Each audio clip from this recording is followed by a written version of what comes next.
Can you just tell us the numbers? How many have a criminal record versus those who are just in the country illegally? All of them, because they illegally broke our nation's laws, and therefore they are criminals as far as this administration goes. I know the last administration didn't see it that way, so it's a big culture shift in our nation to view someone who breaks our immigration laws as a criminal, but that's exactly what they are. Christian Day Talk.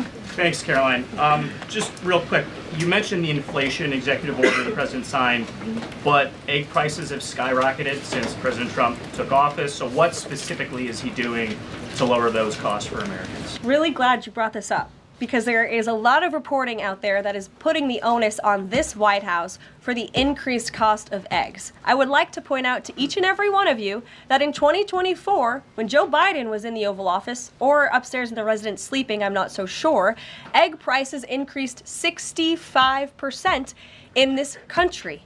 We also have seen the cost of everything, not just eggs. Bacon, groceries, gasoline have increased because of the inflationary policies of the last administration. As far as the egg shortage, what's also contributing to that is that the Biden administration and the Department of Agriculture directed the mass killing of more than 100 million chickens, which has led to a lack of chicken supply in this country, therefore a lack of egg supply, which is leading to the shortage. So I will leave you with this point.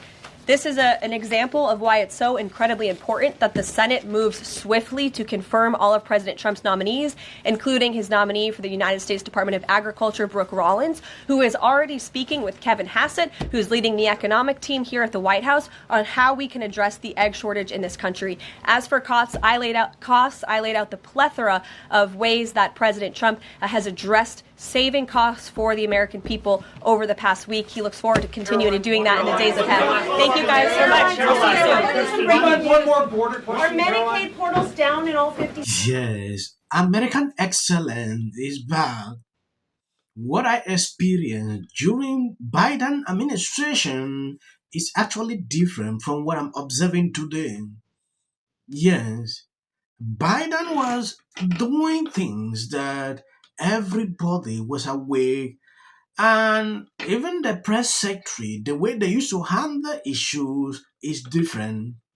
Look at how she's responding to questions, not selecting people, to pick up, to respond to pre-prepared questions.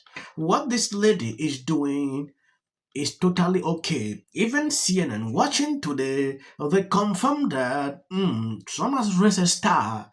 That is what this guy said on CNN.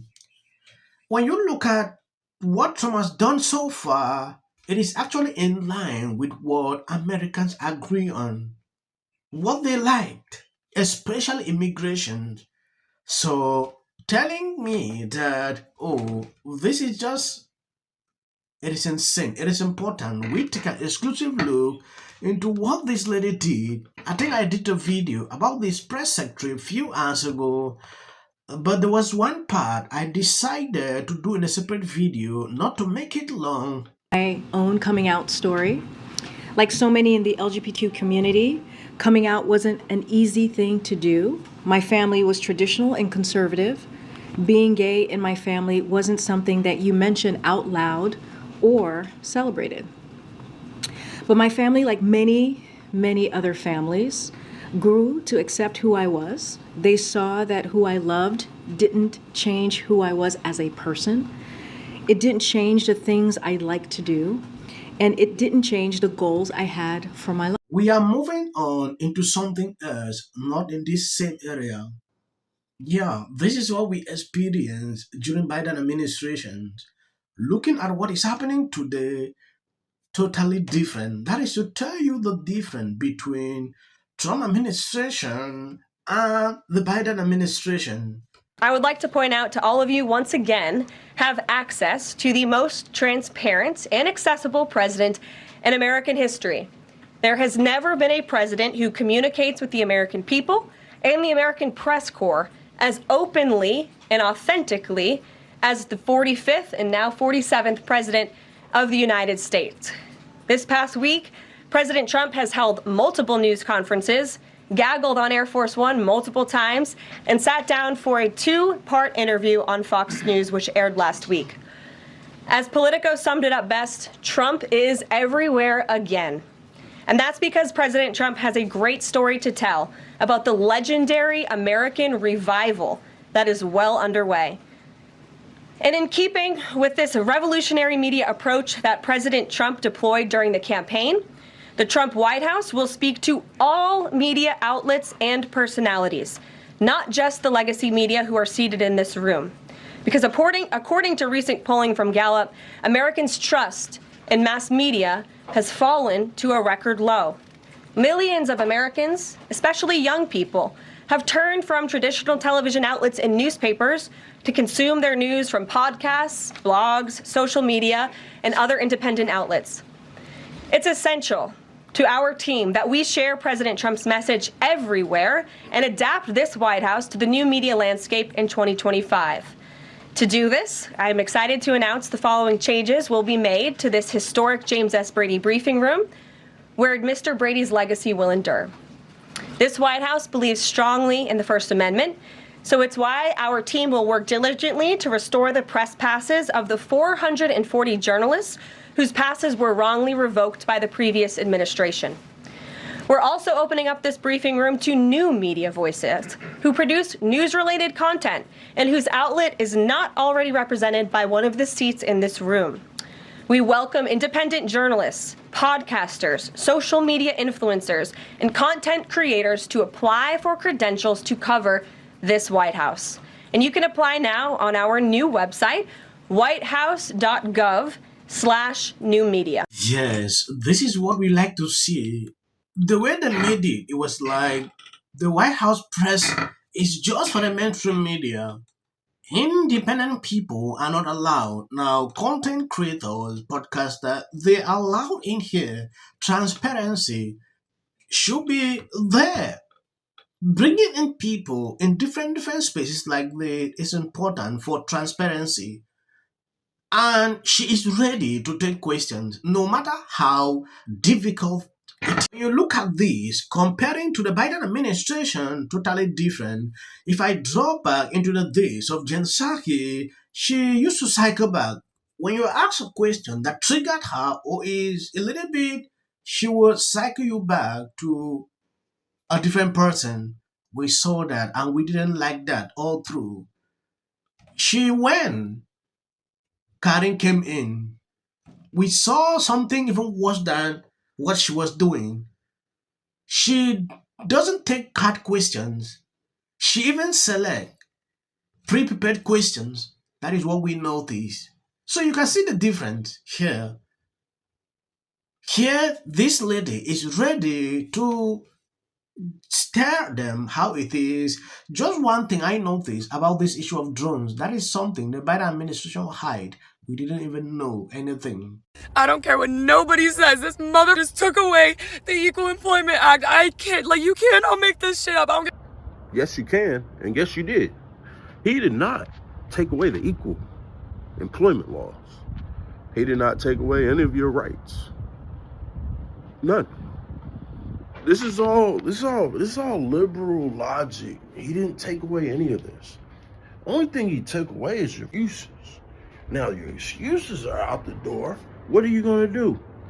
You can either earn a job by merit, or earn a job by resume, earn a job by working hard.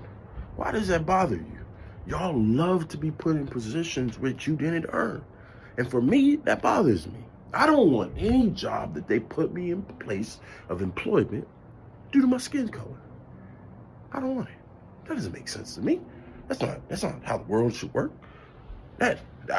I feel bad for all the white Americans that had to live through anything but the opposite. They work hard too.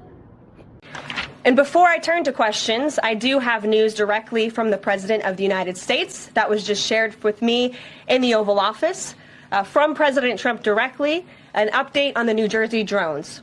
Yes, I'm so excited. I believe you saw that guy. He responded to that first lady in a correct way.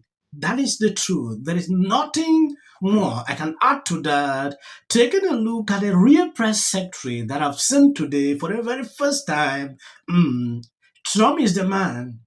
He just reviewed something. I think I did a couple of videos about drones. The truth is out. I'm going to show you what this press secretary said.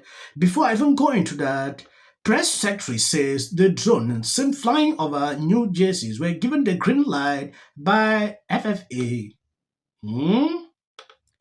If you notice, it came out, it was everywhere until people start spreading infos here and there, pertaining to the speculating. Their lives are not safe.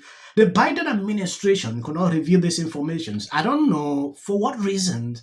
Tell the public what it is so they can calm down. They wanted people to have tensions everywhere until airports were shut down. It's important we take an exclusive look into what is going on exactly. And before I turn to questions, I do have news directly from the President of the United States that was just shared with me in the Oval Office. From President Trump directly, an update on the New Jersey drones. After research and study, the drones that were flying over New Jersey in large numbers were authorized to be flown by the FAA for research and various other reasons. Many of these drones were also hobbyists, recreational, and private individuals that enjoy flying drones. In time, it got worse due to curiosity. This was not the enemy. First, President Trump yesterday said that the EU does not treat the U.S. fairly on trade and that he has some big complaints. Is that true?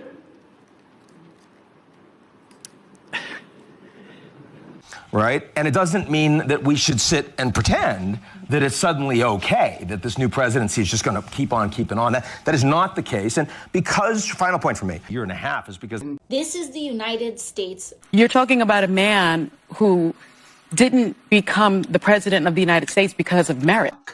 This lady is not. I want to end the video by saying this for people who have been following me. You realize at the end of the day, I usually put videos at the end. This is for the algorithm. If you see this, you can skip. You can watch the video to a certain level and stop. Where awful things have happened. So over. And sparks move things. And it doesn't matter how much water you have.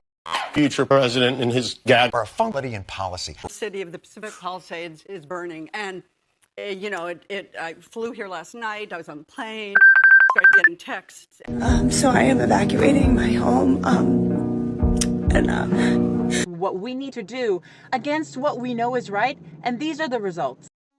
Trump is now calling that Gavin Newsom should step down. This is you getting water to areas that need water because there are fires in 100-mile-an-hour winds. The situation is beyond control. For the work that he's been trained his whole life to do. What do we do? Right now you're looking history, remember it. As a country about yeah, and then I think all our tax dollars probably went for Gavin's hair gel. I don't know, but it's like, you know, it's sad. I want to be, Jim Jordan. In the 5 tenants of Palisades Village right here. This is the town center of sorts. And he did this little dance. Josh Green, the governor of down in Hawaii, who had some. And then we watch news or talk to my friends. I just wanted to end today's show by thanking all of the wonderful people who